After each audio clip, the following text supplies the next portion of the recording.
Stroke doesn't have to be the end of the story. Hello, my name is Ashava Masi and I am privileged to work with stroke survivors as a speech language therapist since 2019. I have seen firsthand the overwhelming challenges stroke survivors face to access rehabilitation services.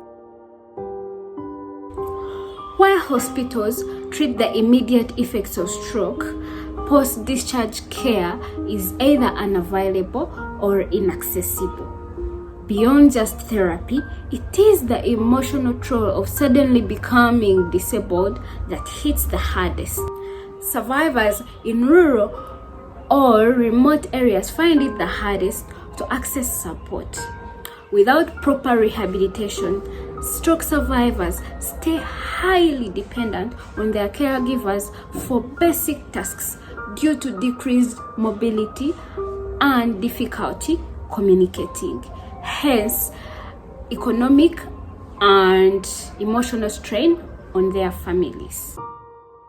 One of the gaps in Uganda's healthcare system is the area of rehabilitation and long-term care, which are very under-resourced. Stroke requires consistent and long-term rehabilitation, which most Ugandans cannot access due to cost and distance. For example, for rural residents, they cannot travel to Kampala for therapy because it's unrealistic. That is why we are creating a lifeline called Therapies that will offer low-cost and mobile or remote rehabilitation services.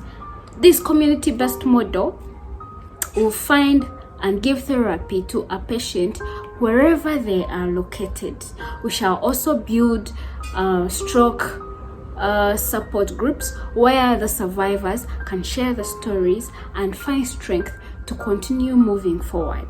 Hence, this will address the critical gap to access for support by stroke survivors in order for them to recover and regain their independence.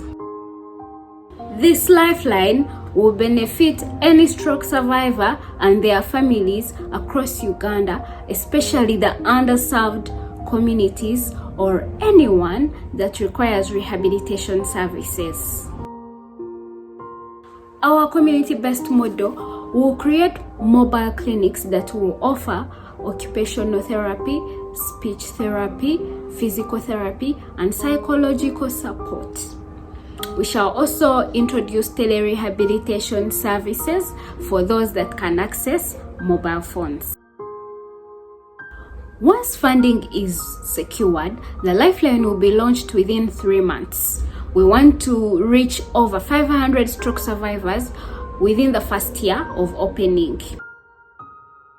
We expect to see significant improvement in mobility, communication skills, and mental well-being, hence reduced dependency on caregivers. Long term, we expect to see a significant reduction in disability rates among stroke survivors in Uganda. The survivors will have more chance to re-enter the workforce and contribute to their households. You contributing to this initiative will enable us create this lasting and direct impact in the lives of Ugandans. Hence, we encourage you to donate and help people regain their dignity and independence. Therefore, help us give hope or give a second chance to life to a stroke survivor in Uganda by offering therapy to the last mile.